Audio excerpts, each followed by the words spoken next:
3 bill लाए आज introduce होंगे। हमारी पार्टी का मानना यह है कि ये theory of separation of powers का, ड्यू प्रोसेस का और जो जनता को ये इख्तियार है कि वो इलेक्टेड गवर्नमेंट्स को अकाउंटेबल बनाए, ये सब चीज़ें उसके ख़िलाफ़ जाता है। सेपरेशन ऑफ पावर्स आप देख लीजिए कि एग्जीक्यूटिव एजेंसीज को फ्री रन मिल जाएगा कि वो खुद जज, जूरी और एग्जीक्यूशनर हो जाएंगे, और मुख्यमंत्री को हटाना है तो असेंबली में हटाते हैं। अब आप मेरे को ये बताइए कि BNSS में इतने ऐसे सेक्शंस हैं कि किसी को भी आप एक सेक्शन लगा दीजिए 5 साल के ऊपर का, तो लाजमी है वो 30 दिन के अंदर, 30 अंदर BNS में यह है कि 90 डेज तक पुलिस कस्टडी ले सकती है।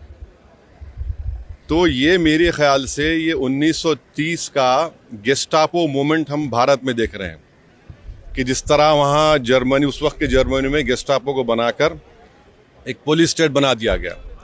अब चीफ मिनिस्टर अकाउंटेबल नहीं होगा जनता को, बल्कि चीफ मिनिस्टर अकाउंटेबल होगा इन्वेस्टिगेटिंग एजेंसीज को। हमारे देश में SI से लेकर, इंस्पेक्टर से लेकर, ACP बोलिए, DYSP बोलिए, DCP बोलिए, एडिशनल CP, CP, DGP तक कौन बनाता है इनको? रूलिंग पार्टी बनाती है। IT के ऑफिसर कौन बनाता है? ED के, CBI को रूलिंग पार्टी बनाती है। आप बताइए फिर कहाँ इंडिपेंडेंस रहेगा इन लोगों का?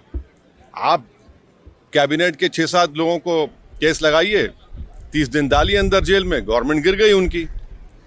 तो ये असल मकसद वो है, ये अनकॉन्स्टिट्यूशनल। अच्छा, उस बिल में ये भी है कि प्राइम मिनिस्टर को कौन अरेस्ट करेगा? प्राइम मिनिस्टर को बताइए। और प्राइम मिनिस्टर, ये उसमें उस बिल में कह रहे हैं, प्राइम मिनिस्टर के बिल में कह रहे हैं कि प्रेसिडेंट करेगा। अरे भाई, संविधान में हमने लिख दिया कि the president will act on the aid and advice of the council of ministers. ये उसका कॉन्ट्रडिक्शन। दूसरा, गवर्नर को आप इख्तियार दे रहे हैं, गवर्नर आप अपॉइंट करते हैं। तो ऑल इन ऑल ये हमारी डेमोक्रेसी के लिए, ड्यू प्रोसेस के लिए, बल्कि भारत को एक पुलिस स्टेट बनाने का काम BJP सरकार करना चाहती है इन तीनों बिलों के जरिए, जिसकी हम पुरजोर इसकी मुखालिफत करेंगे। और ये अनकॉन्स्टिट्यूशनल है, ये बिल्कुल अनकॉन्स्टिट्यूशनल है। आप हर चीज़ आपके हाथ में, सेंट्रलाइज आप अपने हाथ में कर रहे हैं, माने आप पिक एंड चूज करेंगे। और BJP ये भूल रही है कि कब तक सत्ता में रहेंगे आप, कभी ना कभी तो निकलेंगे ना। तो पावर इटर्नल तो थोड़ी है कि ये आपके खिलाफ भी इस्तेमाल होगा। तो इस तरह का एक कोशिश की जा रही है, हम इसकी मुखालिफत करते हैं। तो उसमें ये कह दीजिए ना कि अगर किसी पर आरोप लगेगा तो रूलिंग पार्टी ज्वाइन नहीं करेगा सेंट्रल गवर्नमेंट को। आपके पास ज्वाइन कर लो, आप आराम से बैठो। भाई, पुलिस कैसा तय करेगी? जनता तय करेगी ना, जनता तय करेगी। जनता मुझे क्यों इलेक्ट करती है कि मैं 5 साल के लिए जाऊं? और अगर मैं अकाउंटेबल हो जाऊंगा, एजेंसीज को अकाउंटेबल नहीं होगा जनता को, तो किसका नुकसान होगा इसमें? अच्छा, कहाँ है इंडिपेंडेंस, कहाँ है पुलिस का? एक सेक्शन लगा दीजिए, सेडेशन नहीं है, मगर एक सेक्शन है BNSS में 30 दिन छोड़िए, 30 महीने में बेल नहीं होगी। ये चीज चक्कर है, गवर्नमेंट गिर जाएगी, कई गवर्नमेंट गिर जाएंगे।